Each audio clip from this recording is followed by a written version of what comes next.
This is a special presentation brought to you by the Daf Map, based on one of the lectures given by HaRav Yehonasan Berger Shlita. Please check out our other videos and shiurim at www.thedafmap.com. Today's shiur begins the second line from the top of Daf Samach Beis Amud Aleph. Before we begin the actual shiur, we glance at the side where we have a structural note we call the mivneh. A double underline is featured. It's one of our series markings, and what we've attempted to do on this Amud is highlight havlotas hapsukim shidroshu. That's the havlotas is to highlight the psukim that sheyidorshu that will be expounded upon by the Tur Shebal Peh here in the Gemara. The girsa that we have from the Gra, he takes out the first two words in the middle of the line that you can see we have parentheses around, indicating that we're not tying this drasha into what we had in our previous shiur, but for those who recall, we had a drasha featuring the word ish in the context of erichin versus nazirus. So we continue now with questions regarding the necessity of having certain additional psukim. The Gemara.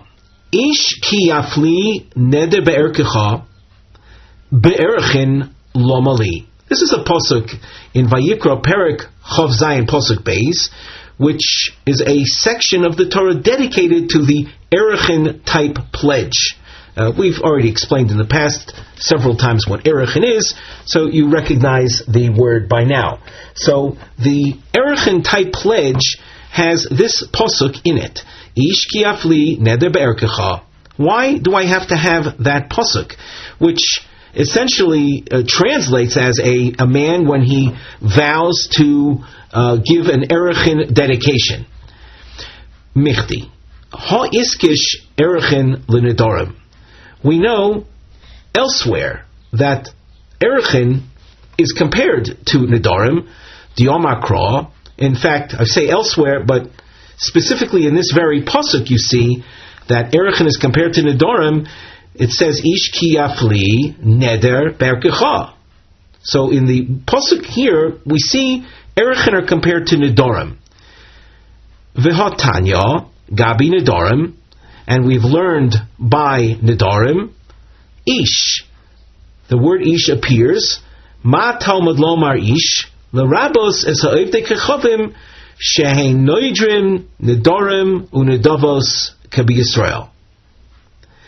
In the topic of nedarim, of vows, from the word ish, we have learned that Gentiles, like Jews, can dedicate sacrifices to the Beis Hamikdash.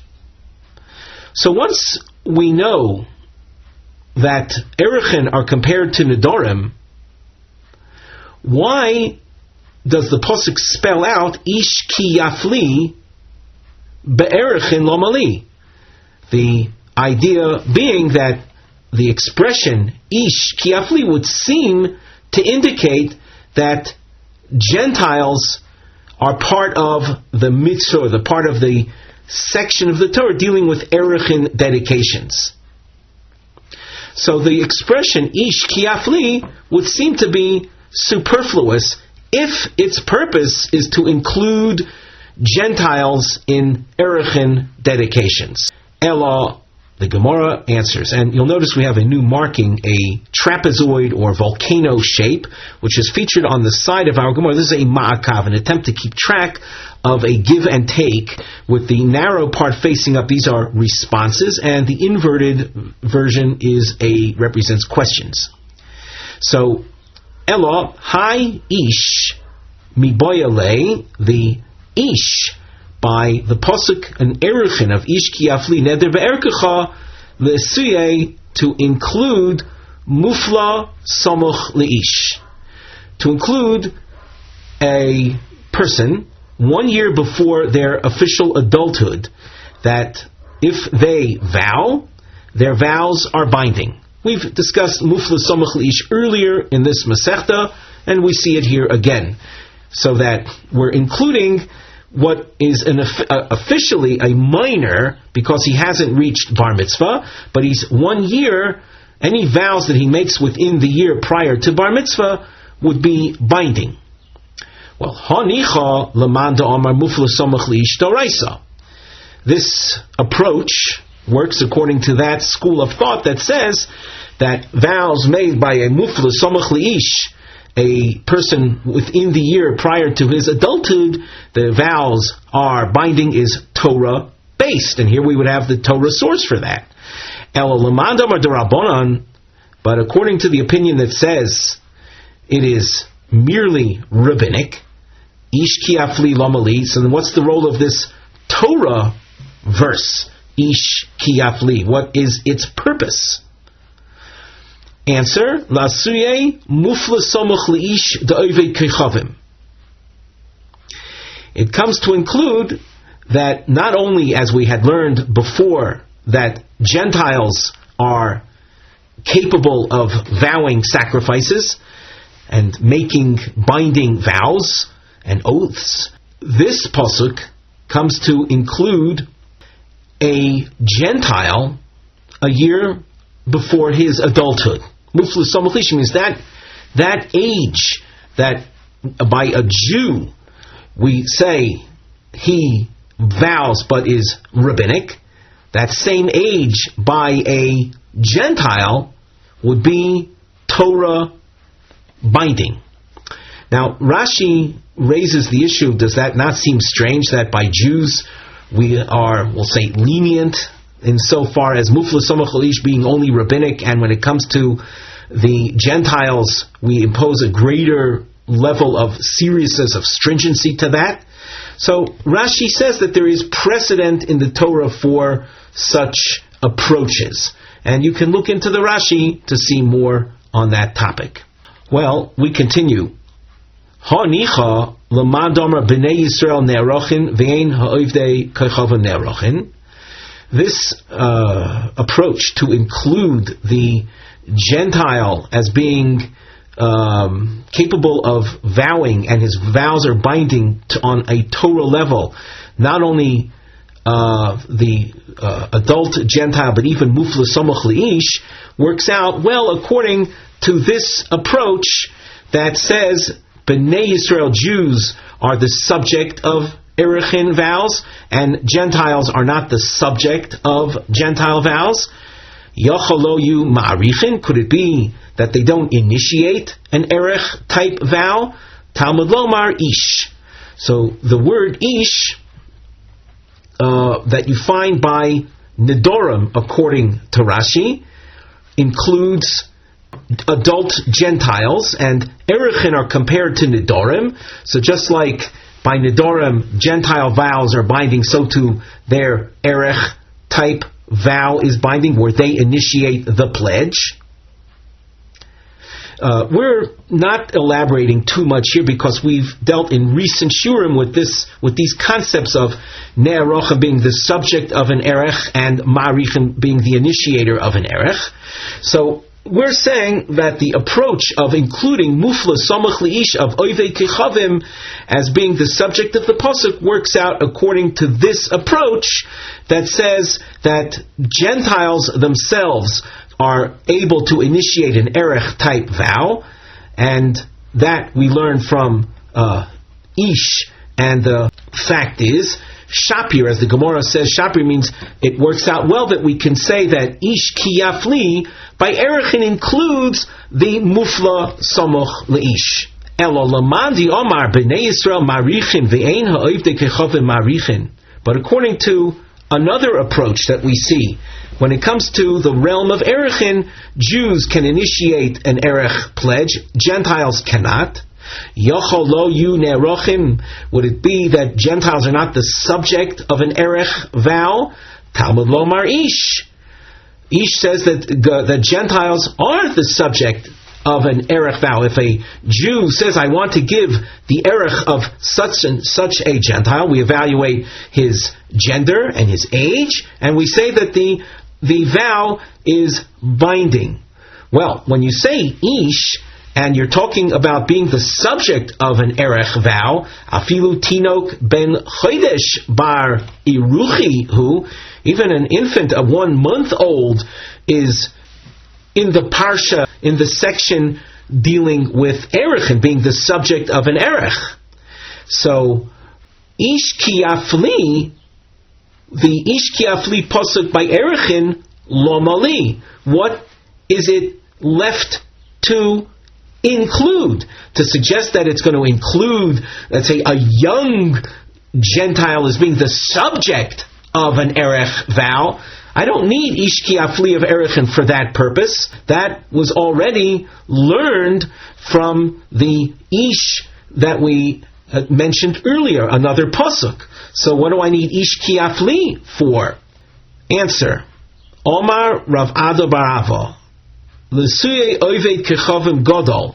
And now here we have a tricky word. L'suye really means to exclude.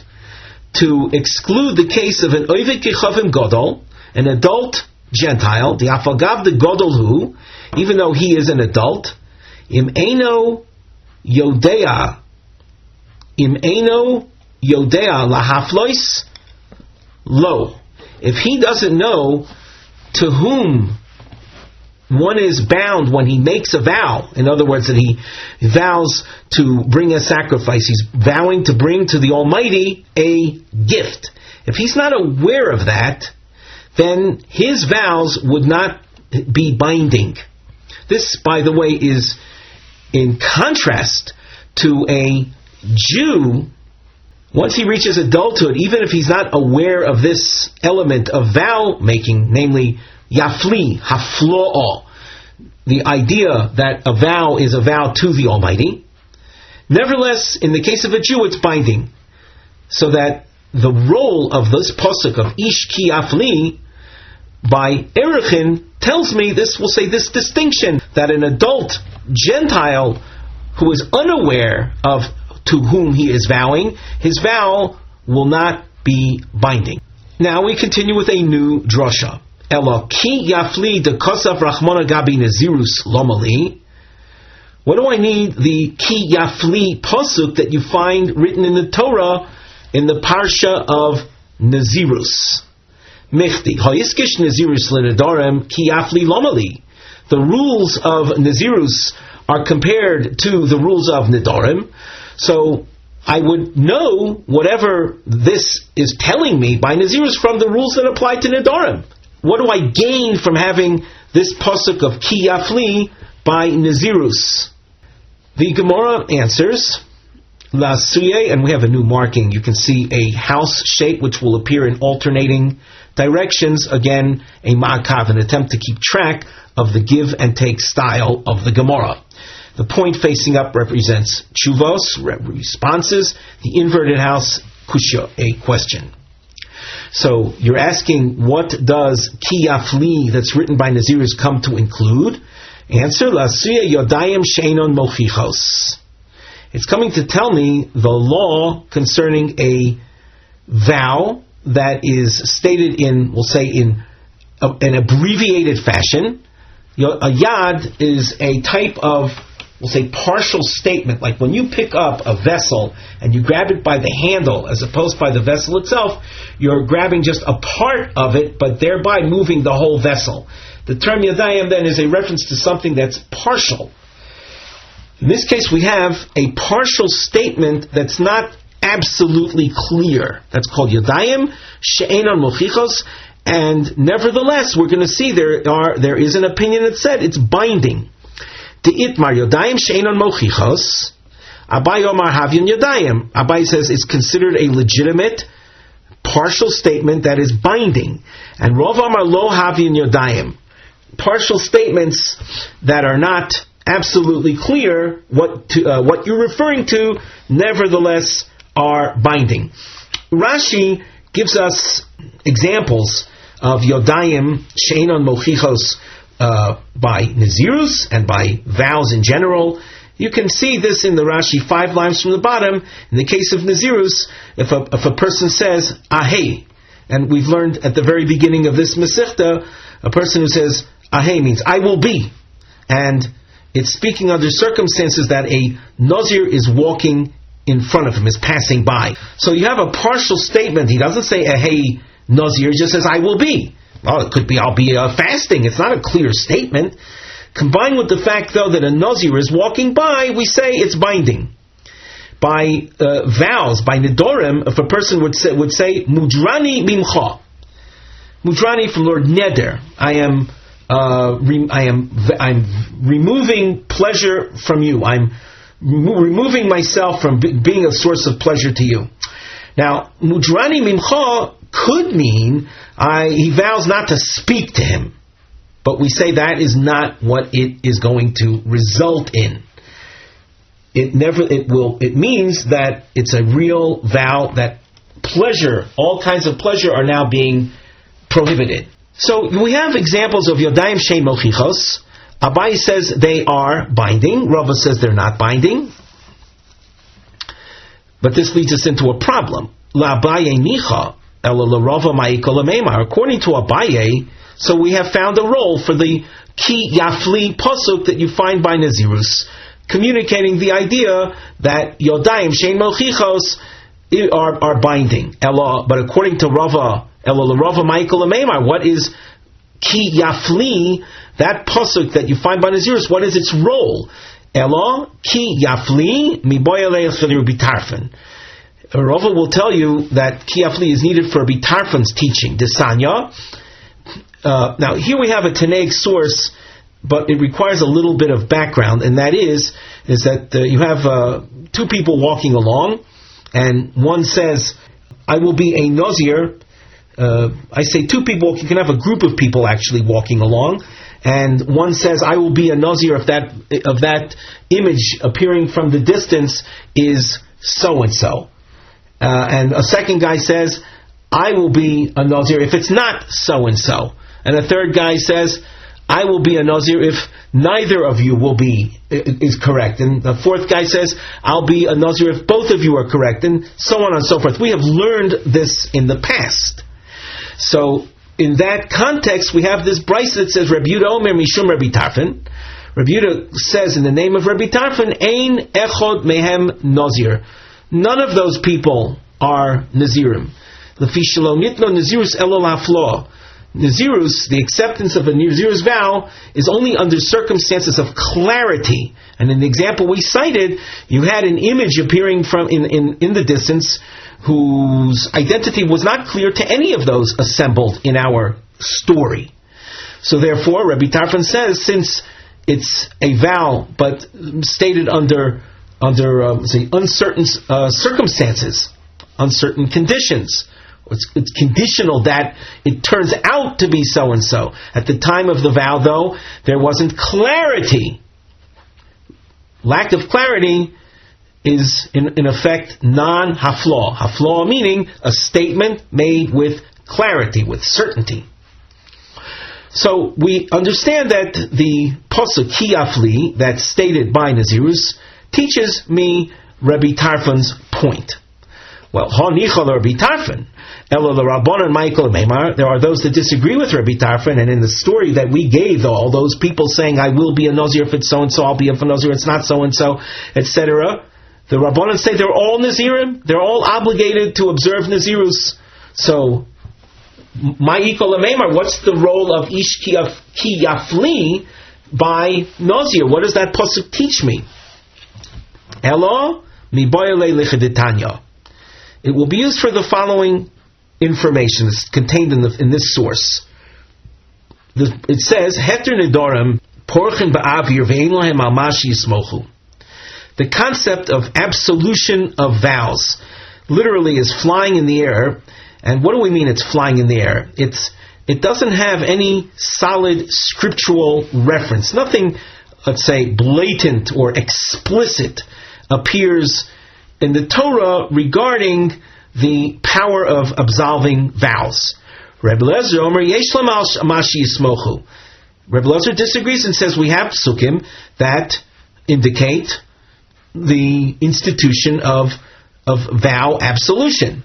Shenemar Ish Ki Yafli ki yafli. Tosfos points out that we're really not emphasizing the word ish, but we're emphasizing the fact that the ki yafli appears shtei pa'omim, once by Nazir and once by Nedorim. And what do these psukim tell us? Echad haflo le'isur, the echad haflo leheter.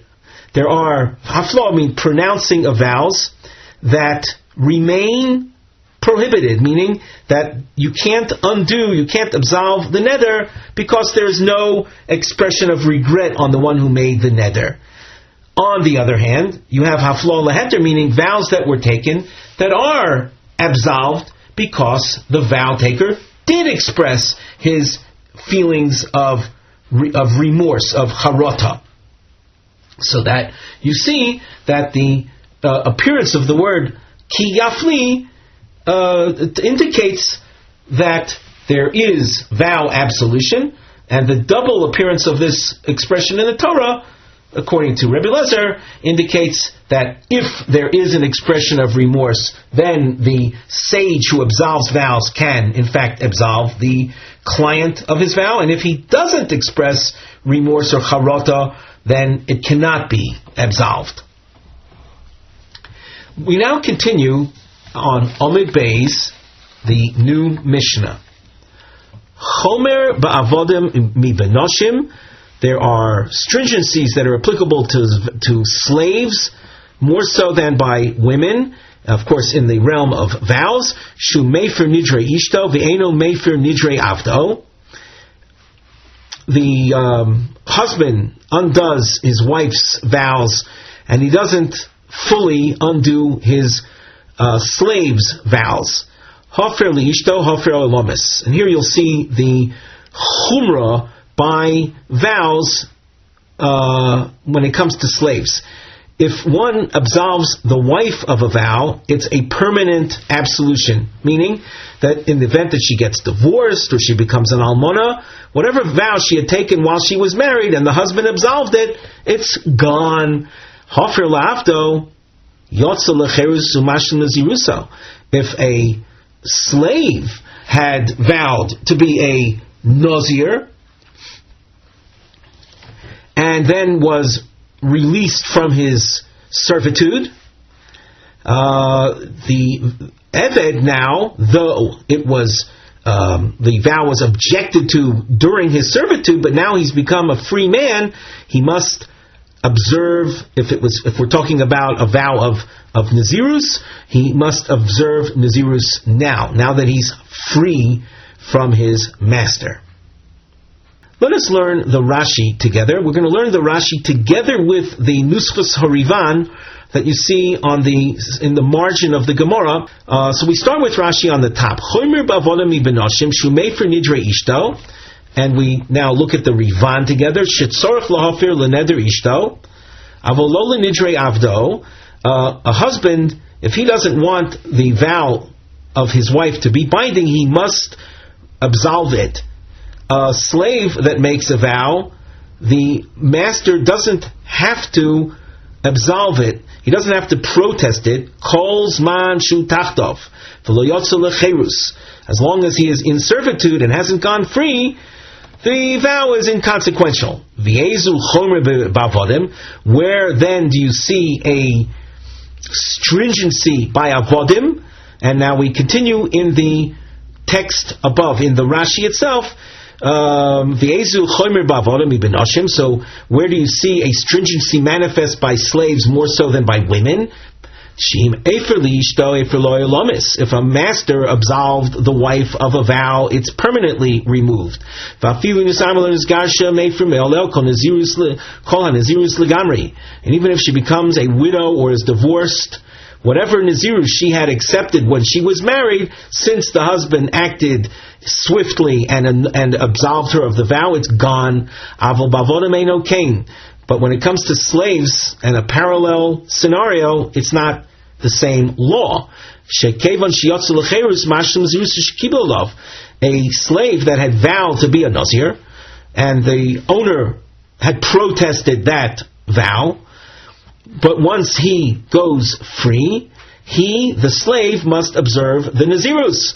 And he must start a counting of Nazirus from the beginning. And if, while in servitude, he had vowed to be a Nazir and counted some of the days, he makes up the balance now that he is free. Because the protest of the owner does not constitute a total erasure or voidance of that vow. So there you see an element of stringency by slaves over women, as the Mishnah began. Now we turn to the Gemara. Tonu Rabbanan. Lima Rabo Kofo. With regard to what does a master force? Linazirus. At this point it means that if a slave had vowed to be a Nazir, the owner can force him to drink wine. Avoloi linidorim ulerachin. However, a master cannot force his slave with regard to vows. Some girsos have, instead of lerachin, as velo lishvuos, cannot force with regard to vows or oaths. The Gemara asks, "My shno gabi Nazir." What is different about Nazir that the master can force Domer Achmono lesor isor al nafsho? The pasuk says regarding the realm of vows or oaths, it says lesor isor al nafsho, one who accepts restrictions upon himself. B'misha nafsho knuyoloi, someone who is in charge of himself. So someone who owns himself. Yotza eved she'ein nafsho knuyolo, to the exclusion of a slave who is not in control of himself.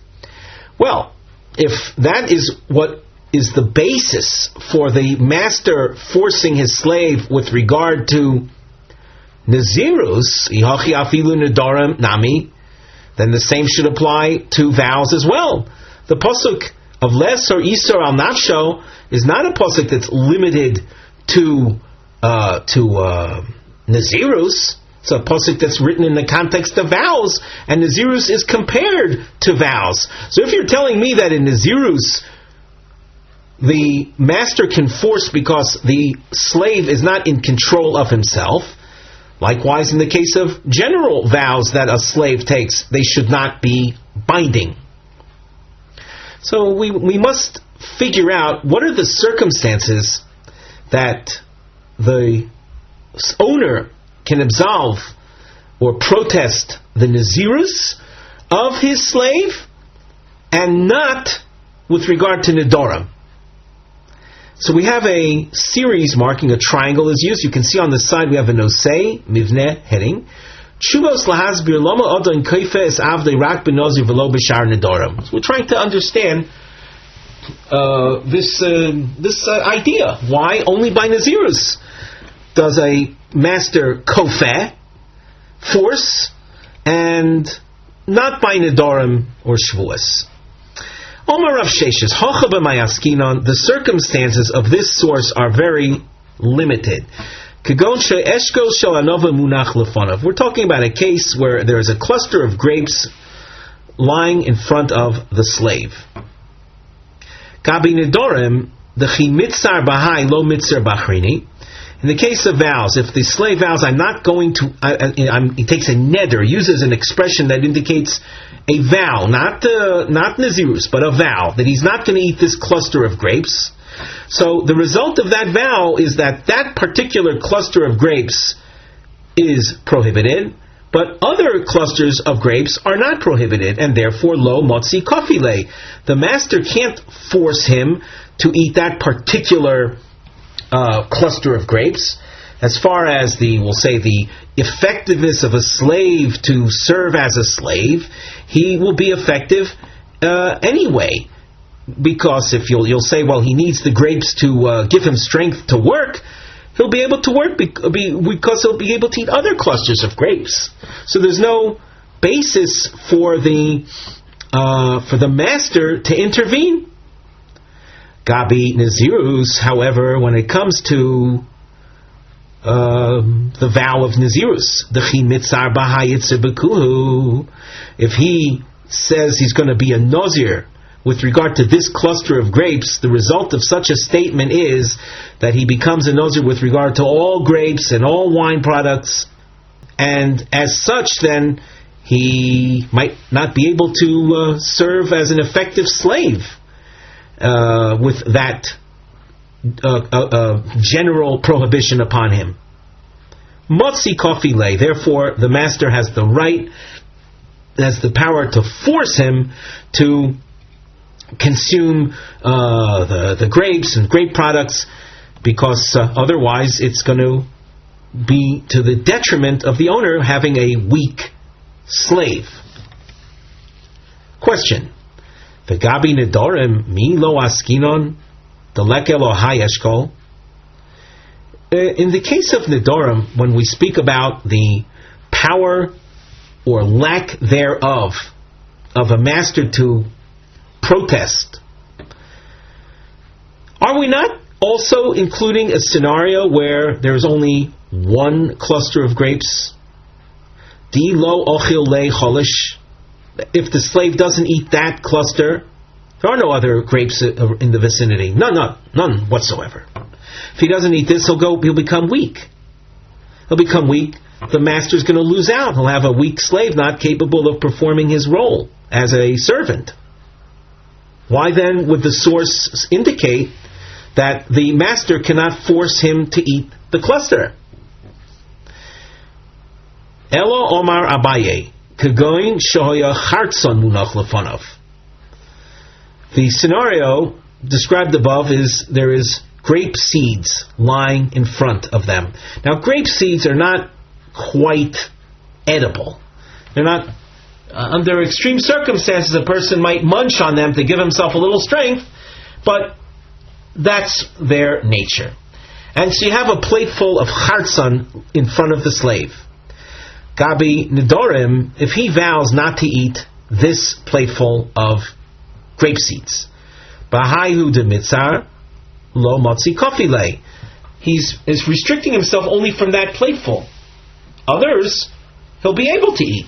So you won't have a weakened slave on your hands. Therefore, the master can't protest. Gabi Nazir, the Itzar Nami Bachrini, in the case of Nazirus, if a person says, I'm going to be a Nazir from the Hartzan, he, in effect, is prohibiting himself from all Hartzan. He's, in fact, prohibiting himself from everything that a Nazir is prohibited from. And if that results, if that would take hold, if that would be binding, then you've got a slave in a weakened state. He needs these for his energy supply. Therefore, Matzi Kofile, the master has a right to force him to violate Nazirus, because the slave doesn't have the right to impose detriment on his master. Question: V'gabi nedora mi lo askinon deleke Elohai chartzon di lo ochil le cholish. Very similar to the question we had above with the eshkol, with the cluster of grapes.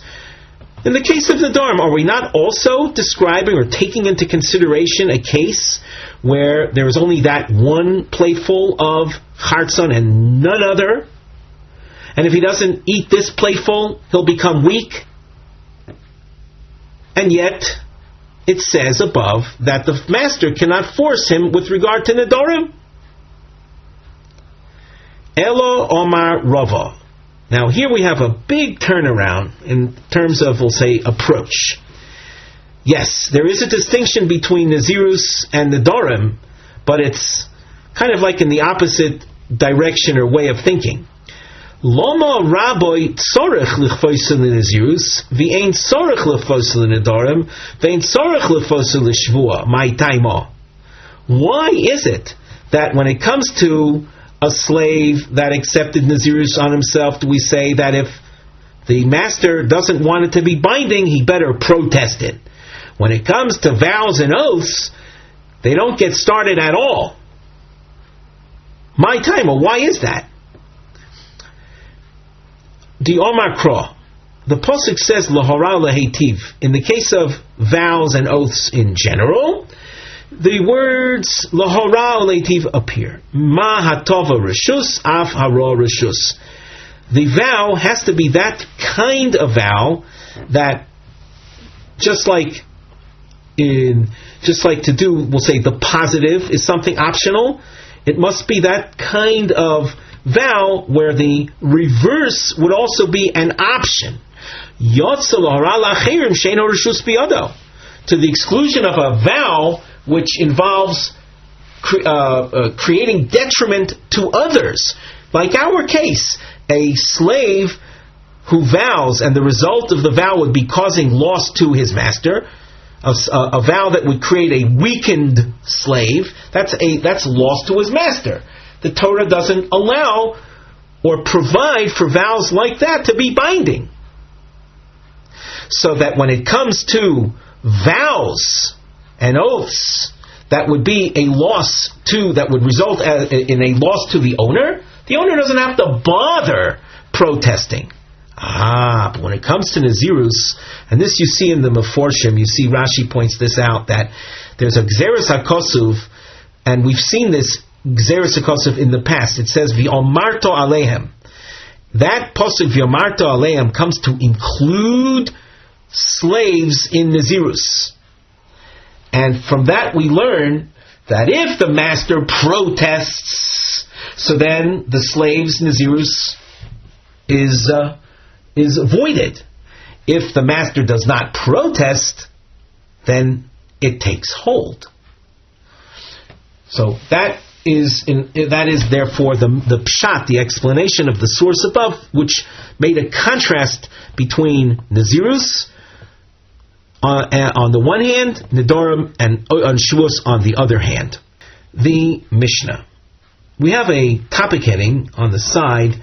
The nosei is Eved Shenozar Uborach Meirabo, a slave that vowed to be a Nazir and he ran away from his master. We'll see a Machlokes Tanoim im muter loy lishtois yayin. Is he permitted to drink wine? The Mishnah. Ovar mikeneged ponov. Literally, the slave passed from being in front of his master, which means the slave that had vowed to be a Nazir escaped. Rabbi Meir Melo Yishta. Rabbi Meir says he's bound, he cannot drink wine. Rabbi Yossi Omer Yishta. He is to drink wine. Lema b'dishmuel komifliki. Can we say that the machlokes Rabbi Meir and Rabbi Yossi is based on a principle of Shmuel, whether or not to accept Shmuel's principle? The Omar Shmuel, Hamafkir Avdoi Yetze Lecherus ve'ein tzorach get shiur. Shmuel says that an owner of a slave that declares the slave unowned, he's mafkir his eved. The slave becomes a free man, and he doesn't even need the document of freedom. Get shiur. The term get, you're familiar with in the case of a man divorcing his wife. A divorce document. In the case of an owner setting his slave free, there's an equivalent document called a get shiur. However, Shmuel says if a master declares his slave unowned, the slave is free and doesn't even require this document. Is this halacha accurate or binding? Is it to be accepted? Rabbi Meir Yislei de Shmuel.